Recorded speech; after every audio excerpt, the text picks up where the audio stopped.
एक युवा लड़के के रूप में थॉमस एडिसन को मेंटली वीक माना जाता था।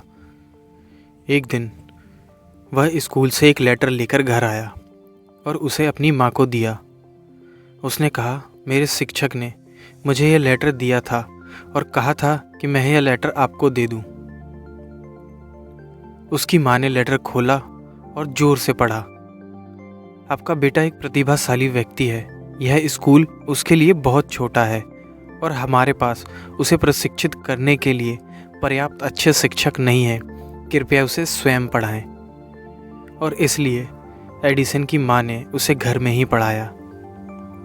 उसने उस पर विश्वास किया, उसकी जिज्ञासा को पोषित किया और उसके प्रश्नों को प्रोत्साहित किया।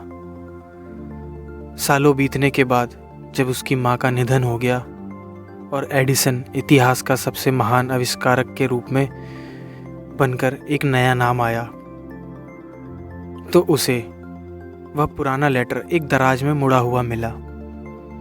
लेकिन उस दराज को खोल के जब उसने वो लेटर पढ़ा तो उसमें कुछ और ही लिखा था। उसमें लिखा था कि आपका बेटा मानसिक रूप से बीमार है, हम उसे अब स्कूल में नहीं आने देंगे। एडिसन घंटों तक रोता रहा। फिर उसने अपनी डायरी में लिखा, थॉमस अल्वा एडिसन एक मानसिक रूप से बीमार बच्चा था जिसकी माँ ने उसे सदी का प्रतिभाशाली व्यक्ति बना दिया। कभी कभी बस एक व्यक्ति की ज़रूरत होती है जो आप पर विश्वास करता है। कभी भी किसी की राय को अपने भविष्य को परिभाषित ना करने दें, भले ही दूसरे आप पर संदेह करें। अपनी क्षमता पर विश्वास रखें और आगे बढ़ते रहें।